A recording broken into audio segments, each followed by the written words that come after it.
It's time for Speaking of Speaking. Quick tips and tools to take you from stage fright to spotlight. This podcast gives you an inside look from the world of public speaking and speaking secrets you need to be bold from the stage, no matter what business you're in.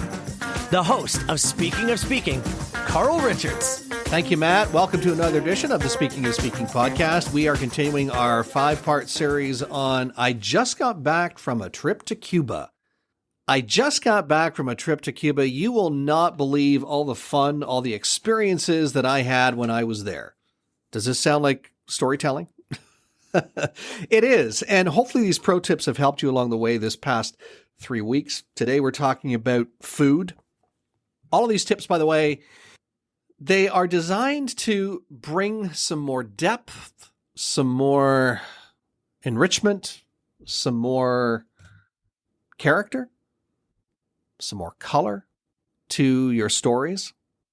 One of the challenges that people have when they tell stories is they either give too much detail or they don't give enough, or they speak in generalities. Well, what we're doing here is giving you some crystal clear ways and examples that you can add that color, add those experiences so that just enough of a brush stroke.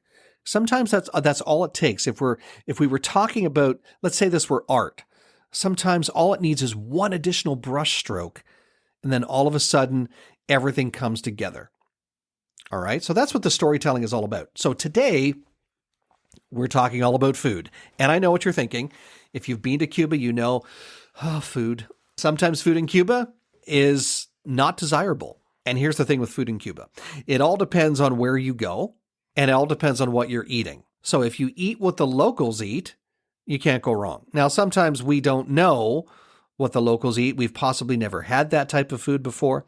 In some cases, at resorts, they try and mimic or copy what we do in North America. I'm from Canada. If you're listening in the United States, maybe you're expecting they're going to be able to know how to cook a Kansas City steak. They will not know how to do that. But let's face it, we all love food and we all want a positive experience when we're eating. We don't want to have indigestion or any other intestinal inconveniences. So we all want to make sure that we're experiencing something that is positive. Here's the thing. Sometimes it's not positive or it's very different from what we're used to. If it's different from what we're used to, that's okay. Do you have something to compare it to? I'll give you an example.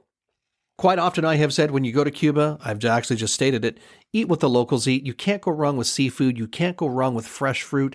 I don't know how much guava and guava juice and fresh pineapple and fresh watermelon I ate the whole week I was there. But I also, on 2 separate occasions, had flatbread pizza. Flatbread pizza. And would you believe it was unbelievably delicious. Different, but unbelievably delicious. And here's why. Number one, I don't think they understand pizza dough, but that's okay. They don't have to because they create these amazing flatbread pizzas. So they take a piece of flatbread, they put a little bit of sauce on it, shredded ham.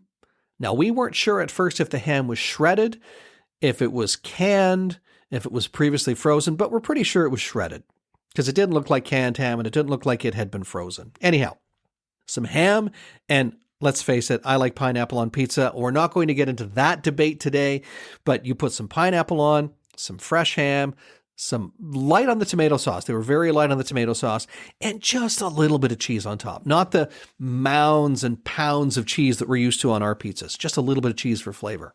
And then they bake it. And then they bring it to your table. And I have to say, it was delicious. Was it different? Absolutely. Was it delicious? Yes. Could I replicate it? Probably. But you know what? They did a really good job. And that doesn't always happen. I get that. When there's food experiences, it's not always the same as what we're used to.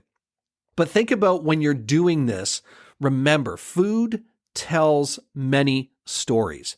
Food talks about wealth. Cuba is not a very wealthy country.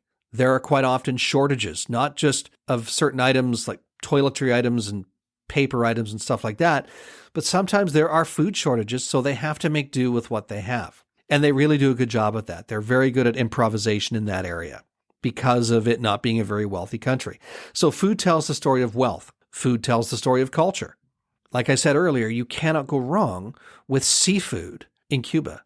As a matter of fact, some of the best lobster I've ever had has been in Cuba. The best fish I've ever tasted, mahi-mahi, freshly caught that day or within a day or two, was in Cuba. But it also speaks to geography. Now, we already talked about geography a little bit. We talked about the Cuban lunch that we had, and it was just amazing.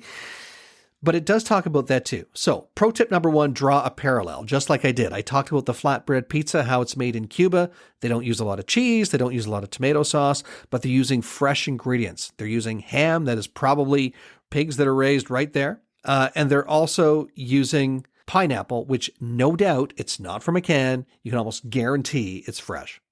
Look for the humor. Sometimes there's humor to be had.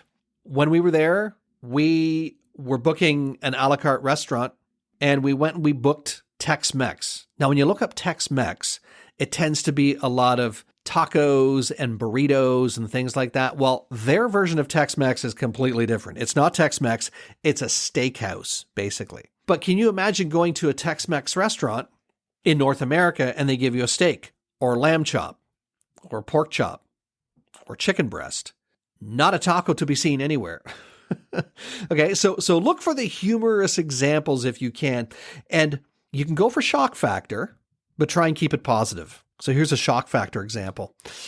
At the buffet, I believe it was day 3, they didn't have a lot of seafood, which is unusual, but maybe there's a bit of a shortage. As I said, quite often there are shortages in Cuba, which is surprising it would be a seafood shortage. Anyhow, I was really craving something other than just white fish. So I was looking around, I was looking for lobster. Lo and behold, I noticed something red and spindly, and it kind of looked like lobster. And the closer I got, I realized it wasn't lobster, it was shrimp. And here's how they cook the shrimp, or this particular resort anyways, prepares the shrimp in Cuba. They basically pluck it from the ocean. I swear they just put it in a pot and they boil it and it's cooked. That's what they do. So it's just like same way you cook a lobster. You take it out, unless you're preparing it for, and you're buying it in a grocery store and it's just a lobster tail. Typically, if you cook a lobster, it's the whole lobster. They cook the whole shrimp the same way. So I'm looking at this shrimp and I asked the woman at the buffet, I said, "Is this cooked?" And she said, "Yes, it's cooked." And here I am with this shrimp rather, staring at me, beady eyes and the feelers and everything. And I'm like, how am I going to eat this? How much of this do I eat? I'm like, I'm just going to eat it the way I eat regular shrimp, but I have to take it apart first. Anyways, I get it back to my table, and my husband's stomach, firstly, my husband doesn't eat seafood, so his stomach was a bit queasy. He had had rum the day before. We'd been in the sun a lot, possibly some dehydration, plus the rum. And here I am with this shrimp with his beady eyes staring at me. And I said to my husband, I said, "Are you okay?" He said, "I'm just not looking at it. I'm just not watching you." So anyways, I take it apart. I eat it. I only eat the part that I'm familiar with, which is the tail. I left the rest of it because I didn't know, can I eat this? I don't know. I'm not going to try. And you know what? It was delicious. It was amazing. It was a little bit of work, but it was still amazing. So a little bit of shock value when I went to the buffet, and I'm like, I'm going to have to work at this. But you know what? It was totally worth it, totally worth the experience. And there are other shock values, by the way, that you could share. The last time we were in Cuba, previous to this most recent time, we went right into a farm, a traditional Cuban farm, and we were allowed to put our hand right in what would be, I guess you would call it a hive, a beehive. But the bees didn't sting you. They were referred to as friendly bees. So you can actually stick your finger in and taste the honey. And it was really sweet and really good. And the bees didn't bother you, didn't sting you, nothing. Very, very interesting. But for some people who are afraid of bees, they think, oh my goodness, that's just not happening. I can't do that. A couple of pro tips for you. Number 1, again, draw the parallel. Number 2, look for the humor. Go for the shock value. Keep it positive. Keep it humorous if you can all the way through. Next time, we're going to be talking about doing something different experiences. What are some different experiences or different things that you can share based on your experiences and your travels? As we continue part number 5 of I Just Got Back from a Trip to Cuba. Thanks for listening, and remember, get out there and own the platform. Thanks for listening to the Speaking of Speaking podcast. Fired up about something you heard today? Want to learn more? be sure to visit carlspeaks.ca. And don't forget to follow Carl on Twitter at CarlRichard72 or join the Facebook group Speaking of Speaking.